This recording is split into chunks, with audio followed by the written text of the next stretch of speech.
Hello and welcome back for episode number 145. So today I have several two-player games to talk about, and it is now officially summer, I think. So I have my air conditioner window unit in. It's currently not running, but I have it on eco mode. So if it does turn on, I apologize for the noise, but I'm shooting fairly early in the day, so I don't think it'll need to turn on. But yeah, just a heads up about that in case that turns on. So let's just get started.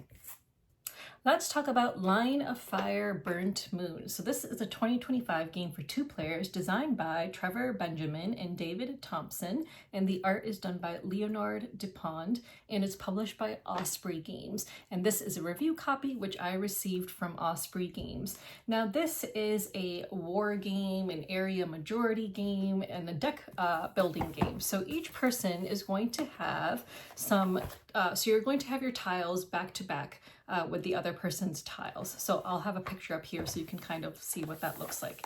So I'll show you what the tiles look like, and each person's tiles will look the same, except on one side they will have a symbol representing their own faction. So for example, a tile looks like this on one side, but then on the other side it shows my faction's symbols. So the opponent's tiles will look the same, but on their flip side, it'll show their faction's tiles, so the blue color.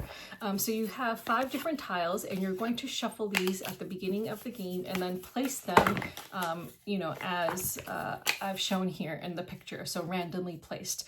And these are tiles that are, basically a moon in which you are trying to gain control of. So let me just read you the description.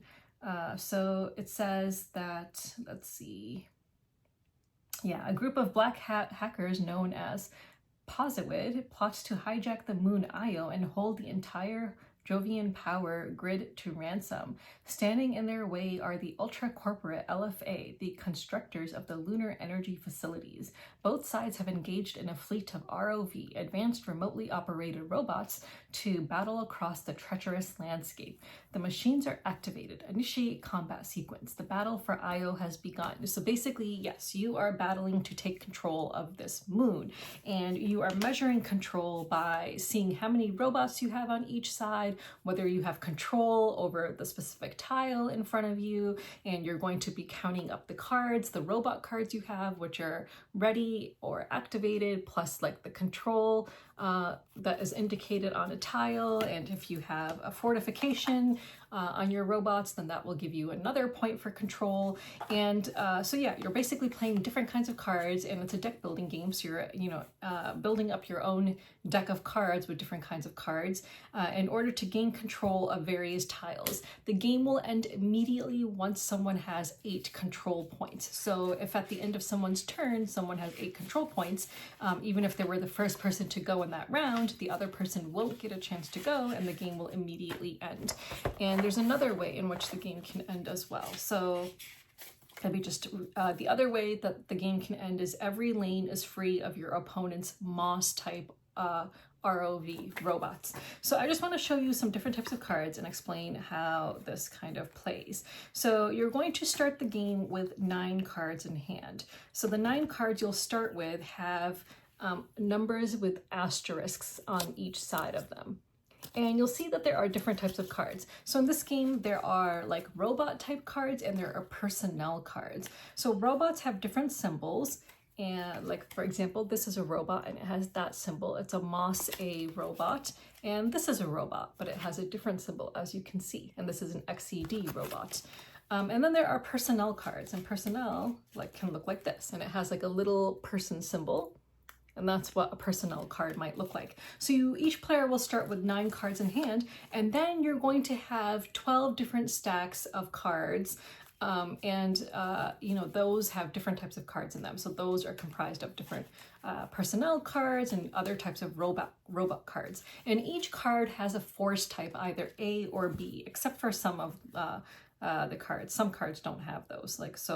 Personnel cards won't have a force type, I believe, and interference cards, which I'll explain what those are, won't have a force type. So here, this personnel card does have a force type.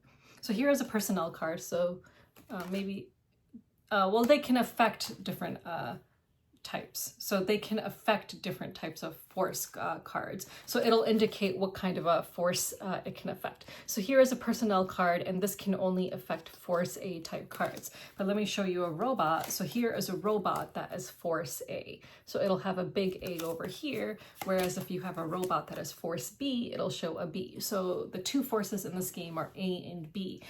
So basically you have these 5 tiles on your side, and you are going to be playing robots in front of these tiles, trying to gain control. You're going to be trying to blast away your opponent's robots on their side so that they can't gain control. You're going to be trying to add other cards to your deck through different actions.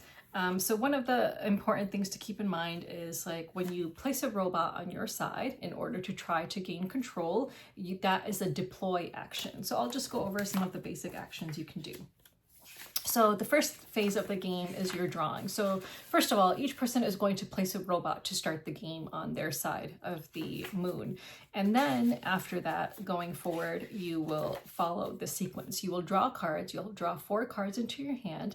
Then you're going to determine initiative. So out of the 4 cards you drew, you will pick one, place it face down, reveal at the same time. And whoever has the higher number has initiative and will get to go first. If there's a tie, then whoever had initiative in the previous round will keep initiative. And then that initiative card gets discarded. And then you will be playing as many cards as you wish to or can from your hand, and then discard any remaining cards, and your turn is over. And then it'll be your opponent's turn. And that is 1 round. And that is how you're going to go round after round after round until someone wins. And we already just talked about what the game end conditions are. Someone has 8 control points, or on their side of the moon, there are no Moss ROV cards.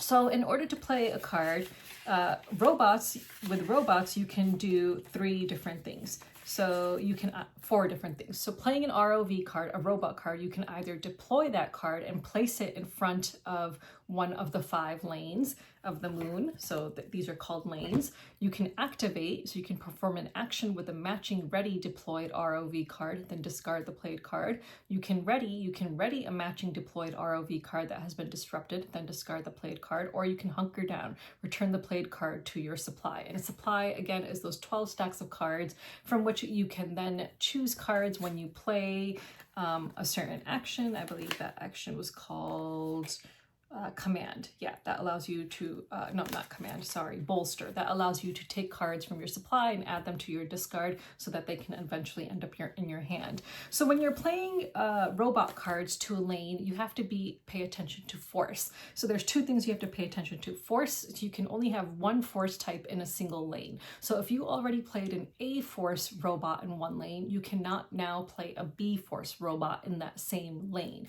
So that's the first thing you need to pay attention to. And the second thing is called scanning. So when you play a robot, you have to determine whether or not you have to add an interference card to your discard. Interference cards are clogging up your deck. They're just basically useless cards that you can't play. You can only play them for initiative, which would give you an initiative of 1, which I would say is pretty bad. You want to try to get initiative if you can in this game, because you can win at the end of your turn. Like, both players don't have to take their turns before you determine if someone has 8 control points. Like, someone can win at the end of their turn. So if they're the first player in a round and they have 8 control points, which is what happened to me, my opponent had 8 control points at the end of their turn, and I was the second player in that round, then I'm screwed. I can't do anything. I can't try to eliminate his 8 control points. He's already won, basically. So yeah, so certain cards, when you play them, will give you interference. So you're going to check for that, and that's called scanning. So I won't go into detail when you get a scanning, but by, for example, if you play a certain type of robot in a lane where a robot doesn't already exist, that might get you an interference card, or you might get one if you, if you play a certain kind of, it's just when you play certain kinds of robots in certain types of conditions, that will get you an interference card. And some robots will not get you interference cards. Like, anytime you play an XCD robot, that's not going to get you an interference card. So yeah. So you're playing these ROV cards, these robot cards into your lanes, and then you're trying to, so that's the deploy action if you play a card into your lane. And then hopefully on later turns, you hope to have a matching card in your hand so that you can activate the card that's already in a lane. So if I had, for example, a Moss Bee robot in one of my lanes, and now on a future turn, I have a Moss Bee card in my hand, since it is of the same type, they're both Moss Bees, I can use this card to now activate one of the abilities on this card. So I can either move, attack, or control. And so that's why there's all these different types of cards with different types of names and forces, because you can only activate cards that are already deployed if you have a matching card in your hand to do that. So there's a whole bunch of different kinds of actions in this game. Sorry, I dropped a card. So just here's a player aid, for example, and it just shows you the various kinds of actions and stuff that you can do. So for personnel, the different kinds of personnel actions you can do are to blast. So you can disrupt one or two robots in a lane and then return your used personnel card to supply. So if you disrupt, that card will not go to your discard, but it'll go back to your supply. So you would need to, again, bolster at some point to add that card back to your discard and hopefully get it into your hand at another point. So when you blast, that disrupts your opponent's robots, so they will get flipped. So when you place cards in your lane, they're placed vertically, but when they are disrupted, they are horizontal. So they do not count towards majority to see if you have control of a lane of a moon. So that's why you would want to blast your opponent in order to do that. Some other personnel options, command. You can draw cards from your deck. So if I have a personnel card in hand and I'm playing that personnel card and it has a command action, I can do that. You can counter. You can make your opponent return their disposal tech /decom card to their supply. You can overclock. So when you overclock, suppose I have a personnel card that says overclock on it, then my next robot card, which I play, my next ROV card, I can play it twice, but you can't play it for deploying or hunkering down. Hunkering down means returning a robot card to your supply. Redeploy, so we're still talking about personnel actions. Redeploy means to move a friendly, ready ROV between lanes. Strike, to inflict a casualty in any lane on your opponent, of course. Withdraw, to move friendly ROV from a lane to your discard. So those are the different kinds of personnel actions. And when you play a personnel card, you can only do one of the actions on that card. You can't do all of them. So for example, here is a personnel card. So I could do only one of these, and it indicates what force it's associated with. And if I'm drawing cards, for example, it'll tell me how many cards I can draw. So that is personnel cards. Now, ROV cards. So again, when you play an ROV card, the 4 different things you can do are to deploy, which means deploy a card to your lane in the ready position, activate a ready matching deployed ROV card, which I kind of already talked about. You would have a matching card in your hand, then choose the action of the matching card in your lane that you want to do, and then the card in your hand gets discarded. Or you can ready a matching deployed ROV. So if someone had disrupted one of your robots and it was sideways, you can ready it by using a matching ROV card in your hand, or you can hunker down. You can return the card to supply. That didn't happen in our game, so I'm not sure under what circumstances you would want to hunker down, but that is one of the ROV actions you can do. And so card options rather. So those are called the card options you can do with an ROV card in your hand. Then the ROV actions, the actions that you'll find on the ROV cards are attack, to target an enemy ROV in lane. Now the attack action I think is a little bit weird because it actually doesn't remove cards from someone's lane. It actually ends up, if you win, removes cards from like their hand or their deck. It doesn't actually remove cards from the lane. So, you know, I just don't think it's as good, in my opinion, as like I mean, it has its benefits, of course, but I just think blasting is probably more beneficial short term. So yeah. So that is attacking. Control, to flip your site in this lane to controlled. And then if your opponent had control previously, their tile would get flipped to their uncontrolled side. So for example, I already showed you these tiles, how this is an uncontrolled side, but if I controlled it, it would be showing my symbols. Now, in order to do the control, you already have to have majority in that lane in order to do the control action. And I'll talk about how you add up majority. Demo, to remove a fortification in a lane from the game. So there's a fortify action, which we will get to just in a second. But if someone has a fortification, you can use the demo action, ROV action, in order to remove their fortification. Fortify, to place a fortification in a lane. And there are certain requirements about placing things, like the rulebook will go into detail about each of these actions. Move, so you move to an adjacent lane, so you can move one of your robots to an adjacent lane. Recon, to remove an interference in hand from the game. Draw replacement, because again, these cards are just useless. The only thing you can do with them is play them for initiative, and it's a very low initiative number. And then finally, shock, to disrupt a ready enemy ROV in lane. So if someone, again, had a ready robot that was upright, you can shock it and disrupt it and have it be sideways. And you would want to do that because disrupted ROVs do not count towards your majority. So let's talk about majority. How do you get majority in a lane? So at the end of someone's turn, you're immediately going to check and see if they have majority in the lanes. And if they have at least 8 control points, they would immediately win the game. So counting of majority, let me just use the rule book just because that will make sure I don't miss anything. So you're going to count up the number. So the first thing you're going to do, so you count their ready ROV cards in the lane. So you count up the number of cards. Then you add 1 if they control their site in the lane. So again, if the site was with their control side up, you're adding 1 to that lane. Then you add 1 if they have a fortification tile in the lane. And then you see who has the higher total for that lane. And if one person has a higher total, then that person has majority in that lane. And then they would get the majority points that are listed on that tile, which is 3. So those are the control points. So you're going to do that lane by lane to see who has majority and then add up the control points. And if at any point someone has 8 or more control points, they would win immediately. So as soon as someone has taken their turn, you're going to check for majorities and count control points. And I talked about the other way in which you can immediately win is if your opponent has no Moss ROV cards in any of their lanes, then you would immediately win. So that is essentially the game. It's a battler game it's a deck building battling game in which you're trying to, deploy robots, activate your robots, inflict damage on your opponents, and just trying to get your majorities and control points in order to win this game.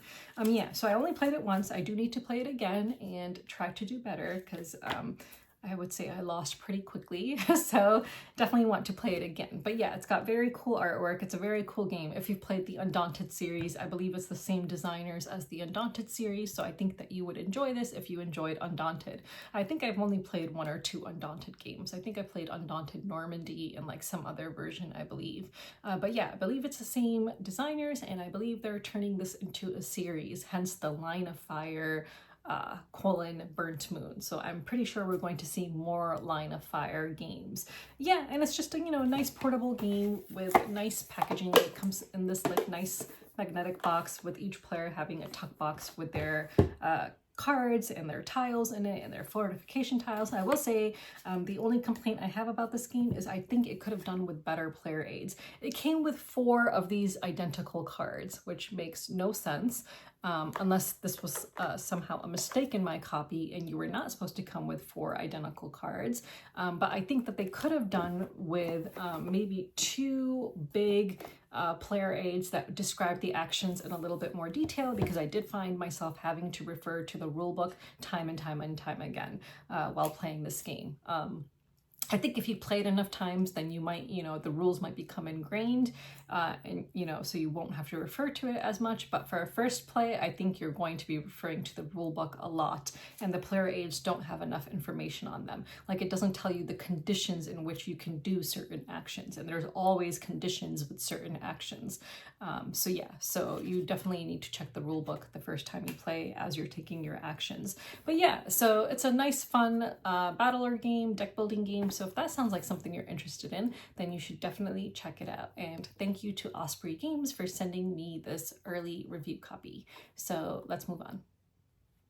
So let's talk about Floristry. This is a 2025 game for 2 players designed by David Gordon, and the art is done by Marie Tan, and it's published by Up Games. And this is a review copy which I received from Asmodee USA.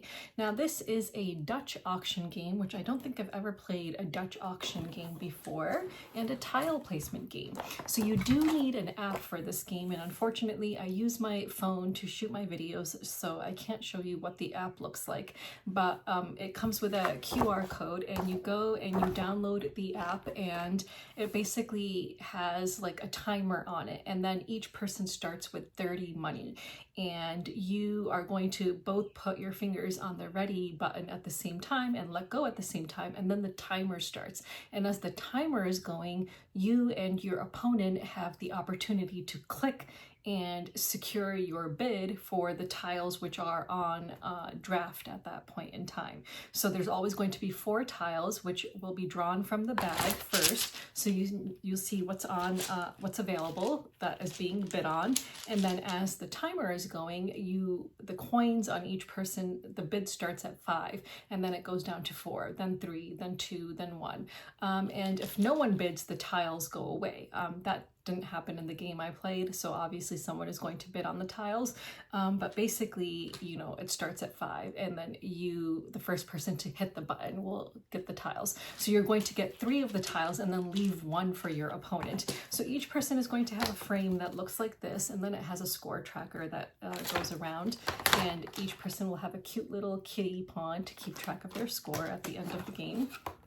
And the app will help you to score as well. But you're going to start with 1 tile kind of in the center of your frame, which will be randomly drawn from the bag. And then basically you have 10 rounds in which you're going to have this Dutch style auction in which you are having this timer and deciding whether or not you want to bid on something. So the app in some ways I feel like is kind of necessary because of course it's going to be the most accurate way of determining who won a bid, because you're literally just touching it, and the first person to touch it is going to get it at the money that it's currently showing, and so then that will be deducted from their bank. So again, everyone starts with 30 coins, both players start with 30, and then each auction starts at 5, and then it goes down to 4, then 3. In the game I played, it never went below 3, so by the time it hit 3, someone always bid on it. And I will say that when I started playing this game, I was worried that I would run out of money quickly. So I kept on letting my opponent basically win these auctions. And then later on in the game, I realized like, oh, he's still winning auctions and he's getting all these tiles while I just get 1 leftover tile. So he's going to be getting all these points from creating his, his tableau or whatever you call it, whereas I will not be getting many points. So really, it's a really simple game. It's just a very quick 2-player game. It's played over 10 rounds, so you have 10 auctions, and there's 4 tiles, and each time the winner will get to pick 3 of those tiles, and the loser will get 1 of those tiles. And then you're placing it into your frame adjacent to a tile that's already there. And you're trying to create large groupings of flowers. So there are 6 different types of flowers, which you'll see here, and then at the end of the game, you're going to take your largest grouping and you'll gain points based on your largest grouping of a flower type. So for example, if my largest grouping of tulips, if I had like say 10 tulips, then I would get 6 points. And let's say if my largest grouping of this type of flower, if I only had 3, then I would get 1 point. If you have 2 or fewer, you're not going to get anything. So this is going to be between both players, and it has the scoring on both sides. So as the game is going, progressing, you'll be able to see kind of how many points you're getting for each grouping you have. And again, it's your largest grouping. And then at the end of the game, whoever, you're going to then take the money that you have left over and subtract the other person's money from it. So if one person has less money than the other person, then you subtract, and then the person who had the most money will take the difference and get points for that as well. So, you know, there is a little bit of an advantage to not spending too much money because you might get some points for that. But really what we found when we played this game was, yeah, you want to spend your money because you're probably not going to run out like I thought I was going to run out. So I ended the game, I believe, with 20 points, and I think my opponent ended with 27 points. So I think it definitely pays to spend your money. Yeah, it was 20 to 27. So yeah, you definitely want to spend your money and get large groupings of flowers. So this is my losing board that you can see here. I did not take a picture of the winning board, but my opponent had a lot more flowers than I did, a lot more tiles than I did, because I think I only won 2 auctions, if I remember correctly. So yeah, so again, just played over 10 rounds. It's a quick auction, Dutch auction game, and you need an app to play, but super quick game. So if you're looking for something, you know, that's really quick and easy for 2 players just to pass some time, I think that this would be the game for you. It's not like super strategic or anything. It's just kind of like a filler game, I would say, just a, you know, a nice pleasant time passing filler game, if that's what you're looking for. So that's how I would describe Floristry.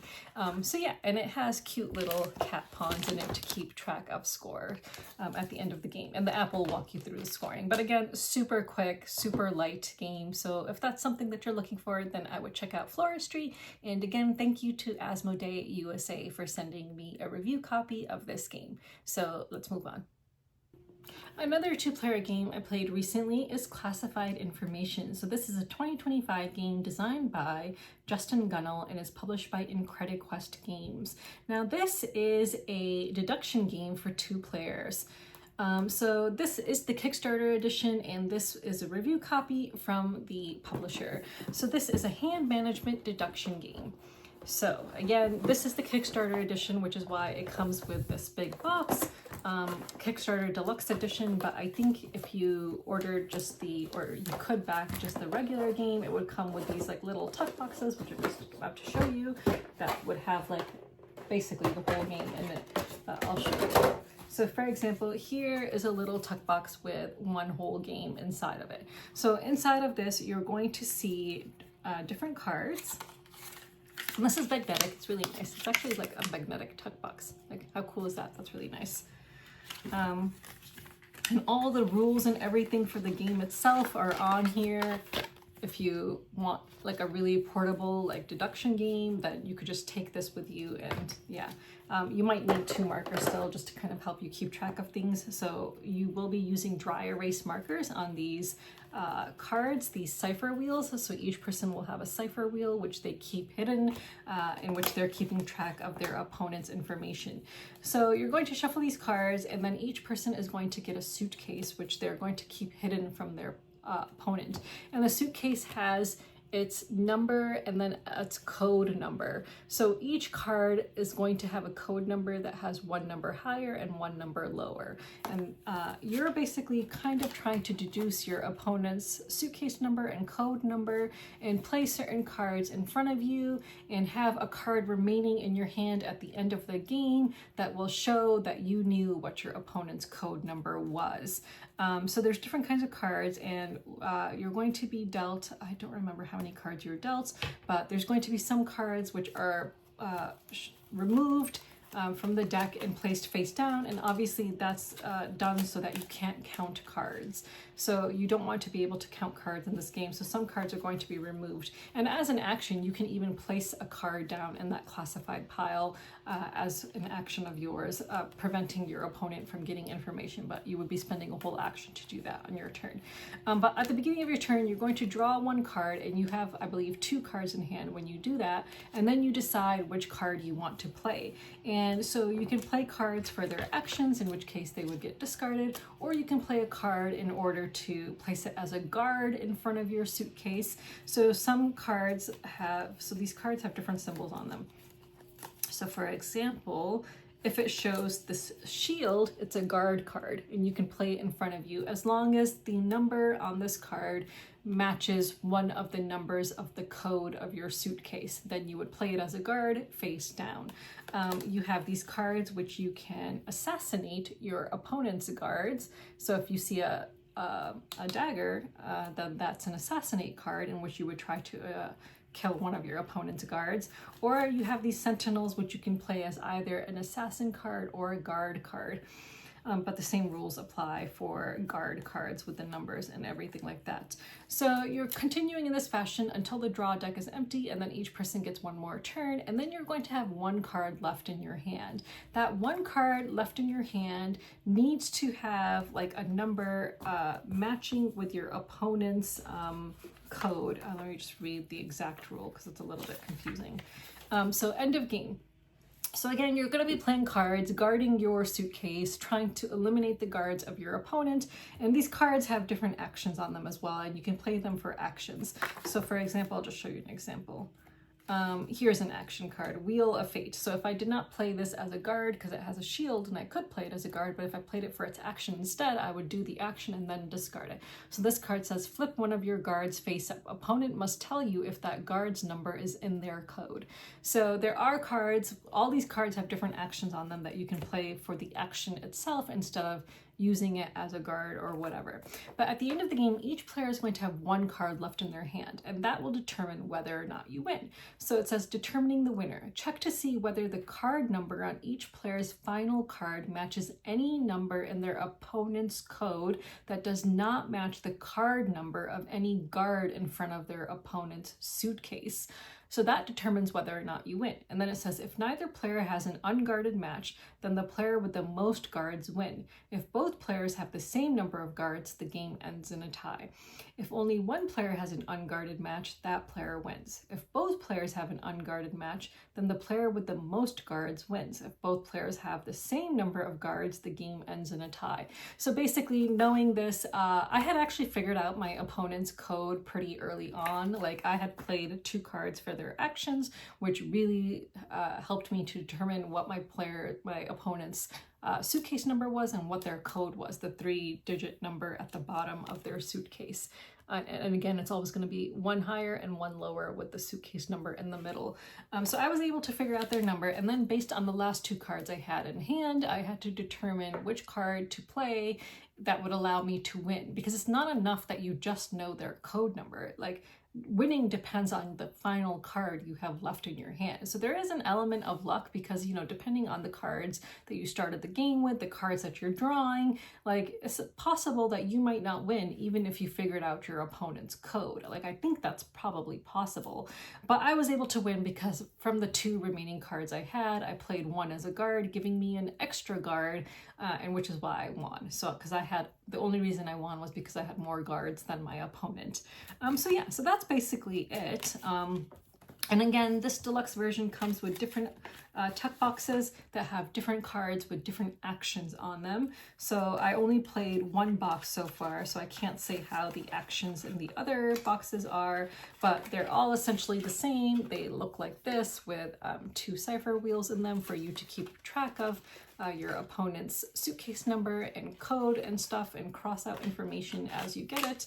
And yeah, and then you're just basically, you know, drawing a card, playing a card, and then, you know, continuing in that fashion until each player has 1 card left in their hand, and then you determine who the winner is. So yeah, it's like a small little deduction game for 2 players that's very portable if you get only one of these tuck boxes. Of course, this deluxe edition, Kickstarter edition, came with more stuff. It came with sleeves, it came with like card holders, one of which I accidentally broke.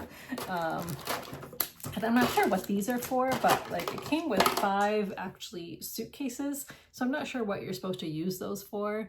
I'm assuming they're just kind of like for fun.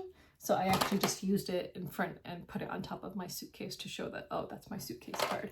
I wasn't sure what else you're supposed to do with it. But yeah, but the deluxe edition came with that stuff. And it also came with, so this is a stretch goal. So each player could have this instead of using the card to keep their track of their information and write down notes and stuff. So each player would have one of these. So this was a stretch goal with this game, I believe. So yeah, so that is classified information. So if you're looking for a quick 2-player deduction game that's very portable, not this big box, of course, but these small tuck boxes, then you should check this one out. And again, this was a review copy from the publisher in Credit Quest Games. So yeah, so that was classified information. So let's move on. So another 2-player game I played recently is Rant. So this is a 2003 game for 2 players designed by Yoon Manker, and the art is done by Yoon Manker, and it's published by Ion Game Design, and this is a review copy which I received from Ion. So this is kind of like an abstract area majority kind of battling game, I would say. So in this game, you're going to have this one cloth board, and this cloth represents, so you're basically Vikings, and on this cloth you're going to start with your king on each side, and the bottom part represents like your kind of like home, this represents like the shore, and this area of the board represents the archipelago. So you're going to sit across from each other, and you need to control the archipelago in order to win. So that's like one of the ways to win is if you control it. So meaning only your ships and things occupy that region, and you would win.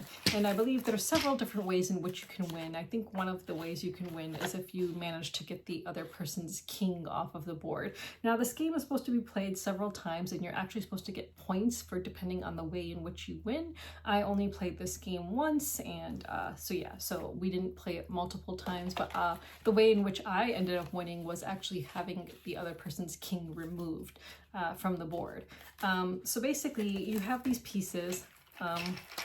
Each person has 3 boats that look like this, and they're just cool little wooden pieces like this, so that you can have your little soldier dudes like actually sit into them. So each boat can hold 4 little soldiers, and then each person has 1 king, which is like a big pawn. So yeah, on your turn, you basically get 5 action points. So by placing something onto the board, that's an action. From moving it from one section to another is an action. Making it hop into a boat is an action point.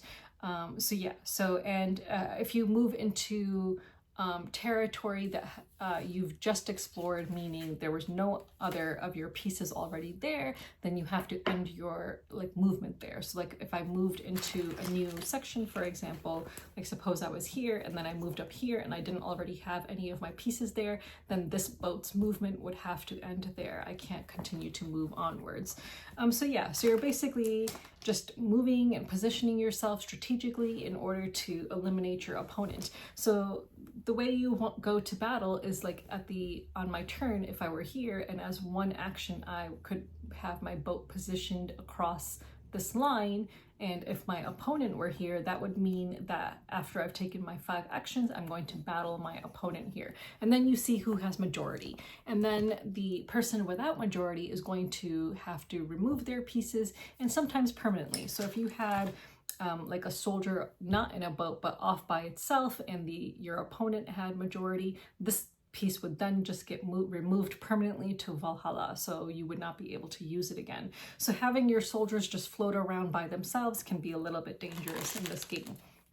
But basically, it's an abstract game in which you're trying to remove your opponent's pieces, and you're trying to get control of this archipelago by having all of your pieces here without your opponent's pieces there, and then you would win. But again, there are several different ways to win this game, and this rule book goes through a whole bunch of different like scenarios and win conditions and different kinds of special movements and stuff like that. So, you know, if you like abstract games and you like 2-player games and battle games, then this might be something that you would enjoy. So yeah, I can see myself playing this again. It's a fun little abstract game, and I think I would need to play it so that I play it several times so that I learn how many points things are worth when you win that way, and play it properly, I guess, because like I said, I only played 1 game, but the 1 game I played was enough for me to see that, yeah, it's a nice abstract game, strategic abstract game. So if you enjoy things like chess, I think you would enjoy this game for sure. So yeah, and I believe that the publisher has copies of this game available, even though it is from 2003. So yeah, so if that sounds like something you're interested in, then you should check it out. And that was Hearth. So let's move on. So let's talk about games I'm backing, which is really easy. I'm not backing anything, so that's pretty good, I think, because I'm saving money by not backing anything. There's a couple of games that kind of piqued my interest. Actually, let me go to Kickstarter because maybe I can see. Oh, yeah, I talked about one of them last time, in fact, which was Inish. So yeah, so that kind of piqued my interest, and I still haven't backed that. I see that the Wild Gardens expansion is on Kickstarter with 24 days to go. That's definitely piqued my interest, but I'm hoping I can just get a review copy of that when that's published. So yeah, so maybe I'll back Inish. I haven't found out from my local game store yet whether they'll be getting that or not. So that still has 8 days to go, so I still have time to decide on that. But yeah, I think those are some of the games that piqued my interest. Otherwise, yeah. There's just so much stuff on Kickstarter, but yeah. So let's move on. Oh yeah, and games that I received, I did receive 3 small games from a new publisher, but I'm going to show those to you in the next video because I'm hoping that I'll have played them by then, and so I can just show you everything as I'm talking about them, and I don't have them here with me right now as I'm shooting this video, so I'll save that for the next video. But yeah, so let's move on. So for this week's fiction book club, we were supposed to read chapters 12, 13, 14, and 15. What do we learn in these chapters?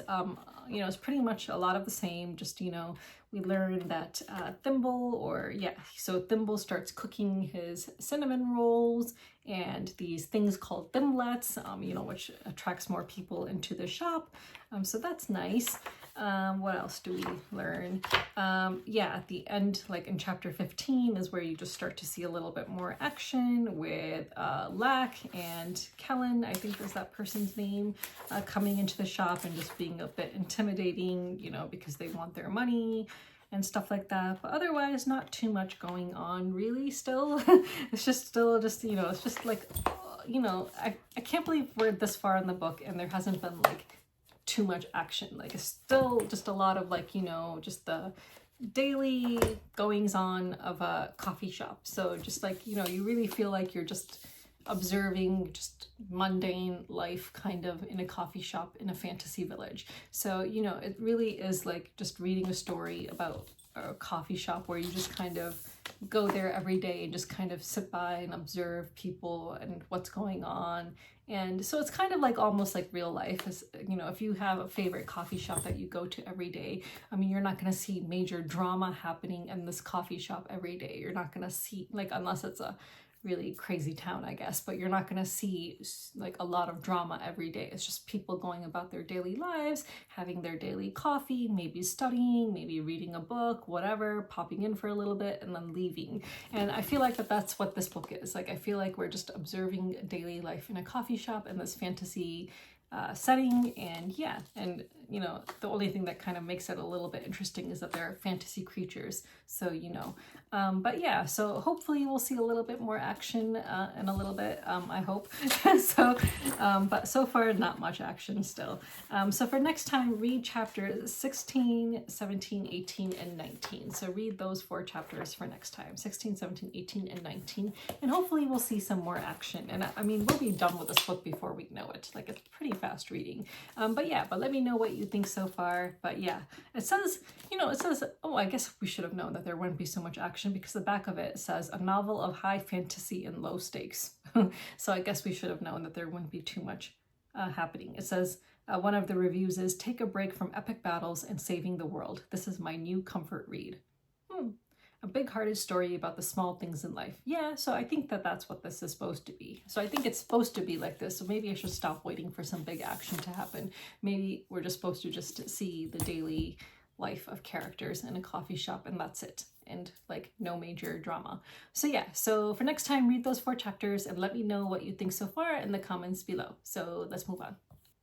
So for Nonfiction Book Club, we are starting our new book, which is Genocide Bad by Sim Kern, which I talked about in my last video, to hopefully encourage you all to get this book and read along with me. And for this week, we were supposed to read up to the end of page 24, which basically included the foreword in part 1 about how this person became pro-Palestine, anti-Zionist influencer.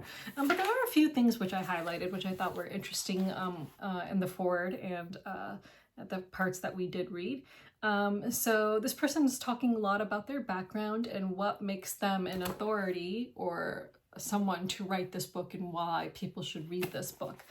So, they reluctantly became an influencer. So, they talk a lot about their history, about being someone who was always passionate about a lot of causes, but then realizing that they weren't making such a huge impact because, they were spreading themselves thin. So if you care about a lot of causes and you try to attend every meeting for every cause, then you're not making as big of an impact if you focused in on a couple causes that are really important to you.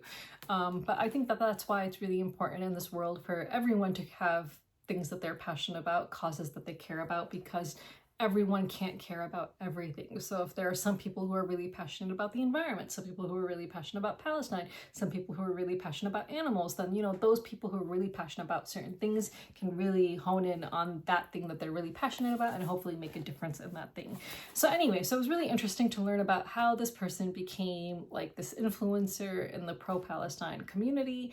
And they were an author, like they are an author, a sci-fi author, but they weren't really getting followers for their books, but then they got a whole ton of followers when they started making videos, educational videos about Palestine. And then as you can read in the foreword and, part 1, they became, a bit worried about, the kind of responsibility and everything that comes with that. But, I've been following them since the genocide began, and I'm just really have always been very impressed with their content and the way that they present information. And one thing that they said that this book would talk about is how you can then confront Zionists or respond to Zionist talking points, all the propaganda that they'll hit you with. So I'm really looking forward to that because I think it'll be really nice to learn how to actually communicate with those people if you come across them and need to counter their propaganda and lies.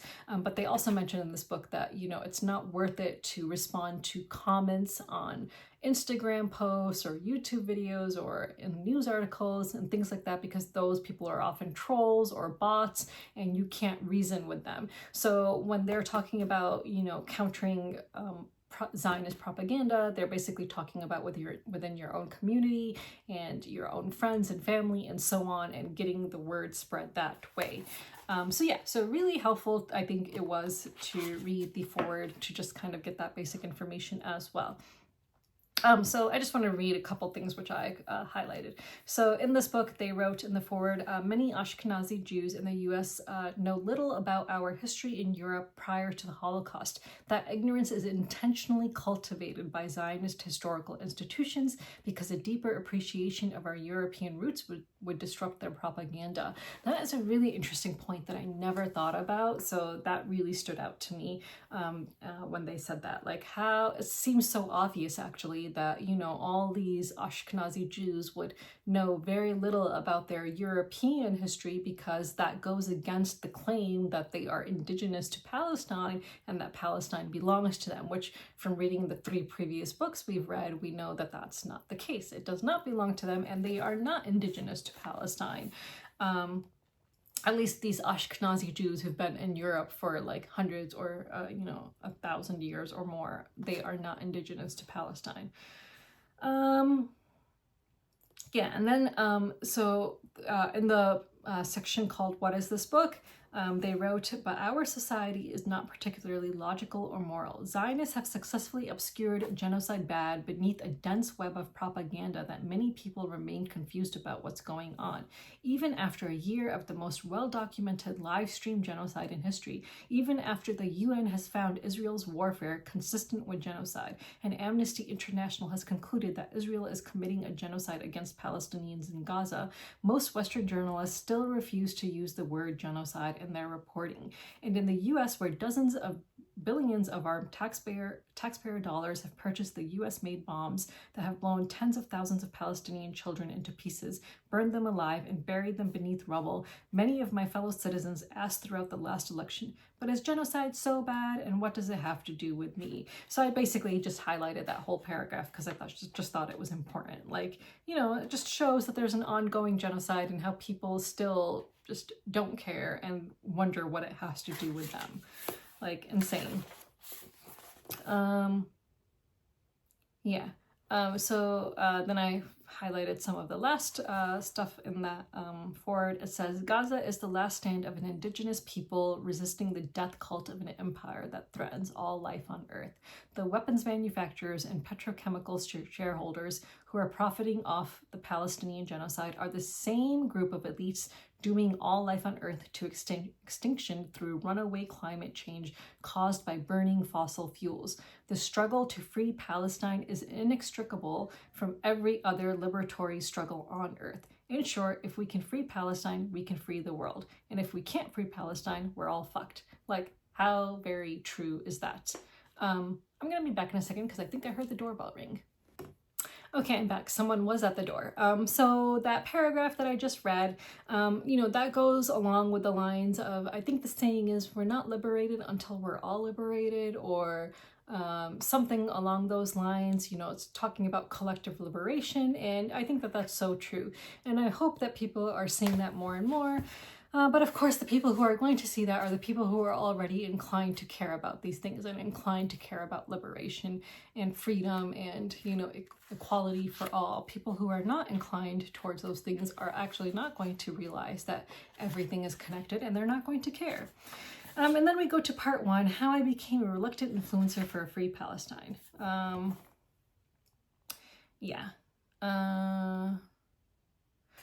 So, you know, this is mostly them talking about how they became an influencer, so I guess I won't say too much from here. I did highlight a couple of things,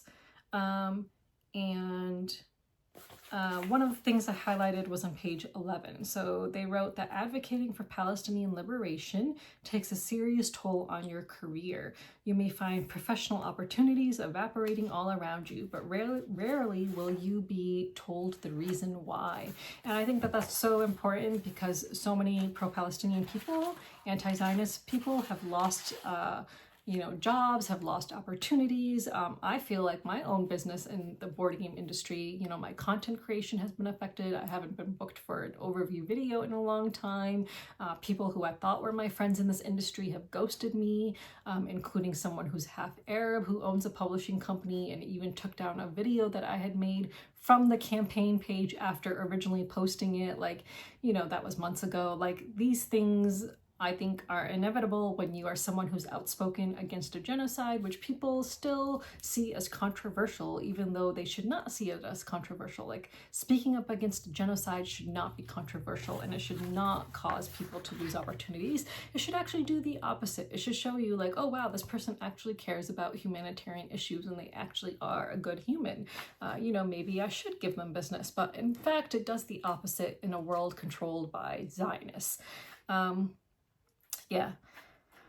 They talked about their own experiences of like working for the Democratic Party and all of that, and I just want to read what they wrote.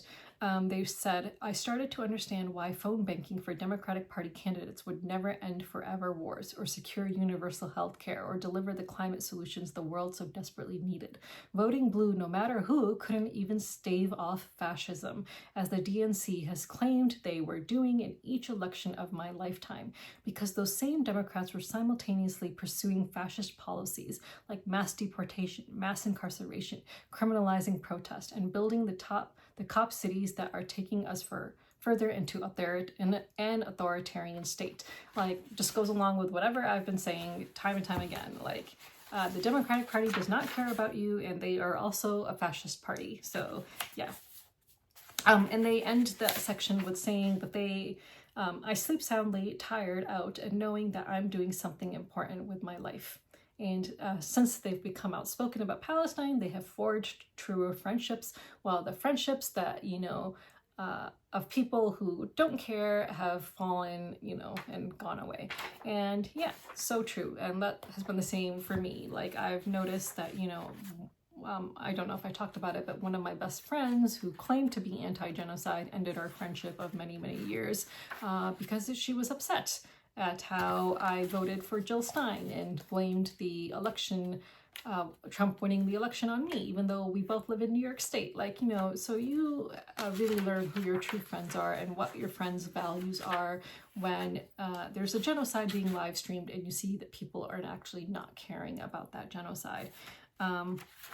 Yeah, and then the part 2, because we were supposed to read to the end of page 24, and part 2 is just answering Hasbara, like it's just like 2 pages. So basically Hasbara is the Israeli term for propaganda. And then we're going to get into the meat and potatoes of this book. So for next time, let's see how much we should read, because it seems like pretty easy reading. So why don't we read parts, chapters 1, 2, and 3 under part 2. So read from pages 25 to the end of 49 for next time. So I think that that would be a good amount to read, and then maybe we'll see how much it gives us to talk about. But if it's really not that much, then we can increase the amount we read for the next time. But for now, read pages 29 to 49 for next time. But yeah, I hope you all will join in, because I think that this is going to be a really great book for us to read. It's, you know, written by a modern day pro-Palestine influencer who's been very outspoken on the genocide. They're going to give us tips on how to respond to Israeli propaganda and how to counter the lies that people say over and over. So I think that this is like a really great, like, kind of like culmination to the books we've already read. That's not to say that it will be the last book we read on Palestine, but I guess that's up to all of us, and we can decide that once we finish this book. But so far it seems like a really great way to kind of wrap everything up in a more, you know, very time relevant book right now. So yeah, so please do pick this up if you haven't already, and join me in reading this book. So yeah, let me know your thoughts in the comments below so far. Thanks. So this week's rant of the week is going to be pretty short. I guess I don't have too much to say other than you know, I haven't checked the news this morning. I checked it last night, but Greta Thunberg is still on her way to Gaza on her Freedom Flotilla. It's kind of a tongue twister for me. But yeah, and Israel has already threatened, you know, basically to bomb that flotilla like they did the last one. So, you know, they've already threatened to try to take it out. And all these people in this, you know, in the Zionist community who are always like, oh, if you care about Gaza so much, why don't you go there? And now you see someone who's actually going to Gaza and they're threatening to kill her. And there's been so many public threats, like from public officials. Like, it's insane. Like, the amount of people who are like, oh yeah, it would be a shame if something happened to her. It would be a shame, but blah, blah, blah, you know, or this is the perfect opportunity to aim and kill Greta. Like, there's just been so many comments by public officials trying to say that Greta should be eliminated. And yeah, that's the world we live in now, where someone who wants to feed starving people, people who are being deliberately starved by Israel, is being threatened, and her life is being threatened. Yeah, and that's Israel for you. And, you know, again, people are still silent in this board game industry, but one thing that people are not silent about is a board game called Colonize. So there's a board game currently on Kickstarter, which is doing very poorly, by the way. Hold on, let me just see if I can find it. But it's insane how people will be up in arms about a board game called Colonize. Yeah, it's called Colonize the New World by Adam Hutto. So it's got 22 days to go. It's got a 50,000 pledge goal, and it's raised about $1,700 with 17 backers. But it's called Colonize the New World. Now, I do agree that this board game is pretty and like much in poor taste. Like, it's literally about colonizing the new world and killing indigenous people and all of that. It's like not good. But what upsets me is, like, I think it's kind of virtue signaling if you are showing outrage about a game called Colonize the New World when you are not showing any outrage about the colonization that is happening before your very own eyes in modern times. Like, as we speak, real time, there is colonization happening, and that is Israel continuing to colonize Palestine. Like, they've been taking over the West Bank. They've been building more and more illegal settlements. They've been killing Palestinians in the West Bank where there is no Hamas, which should show you that Hamas was never actually, you know, the reason that all of this started. And it did not start on October 7th. If you've read the books, The 100 Years' War in Palestine, or Palestine, a 4,000 Year History, and 10 Myths About Israel by Elan Papp, and this book that we're reading now, you will see that this did not start on October 7th. It started way before October 7th, and Israel is just continuing its colonization, which it started more than 70 years ago, of Palestine. So for all those people who are up in arms about Colonize, the New World, the board game, but have not said one single word about Palestine and actual colonization happening before their very own eyes, like, I would say that that is just virtue signaling. Like, you are just showing that you're against colonization, but as it happens and like before you, and you have the ability to say something and show that you're actually against colonization, but you're still silent, then yeah, you talking up about a board game and showing your displeasure with a board game about colonization is just freaking virtue signaling. Then that's all it is. You're just virtue signaling. You actually do not give a fuck about colonization. You have the opportunity to use your voice right now and speak up against actual colonization as it's happening, and you're not doing that. So you are just a freaking virtue signaler. That's all you are, and you should be fucking ashamed of yourself. But are you going to be? No, you're not going to be, because these people are never fucking ashamed of themselves. They're always patting themselves on the back for being on the right side of history, even though they've been completely silent about a genocide that is happening before their very own eyes. So that is my rant of the week. Like, I'm just so sick of all these virtue signalers who pretend to care about genocide, pretend to care about colonization, but have been dead silent about the colonization and genocide happening in real time before their very own eyes. It is the first genocide that is being completely live streamed, and they are still dead silent. Like, they are nothing but fucking virtue signalers, and I hope that they know that. Like, I'm going to call them out for being virtue signalers, because that's all that they are. So yeah, so that is my rant of the week. So let's move on. So since this video was all about two-player games, this week's question of the week is, what are some of your favorite two-player games? So for me, my top two-player game is still Botanique, and it's probably one of my most played games ever. I just love Botanique so much, but let me know what your favorite two-player games are in the comments below, and until next time, bye!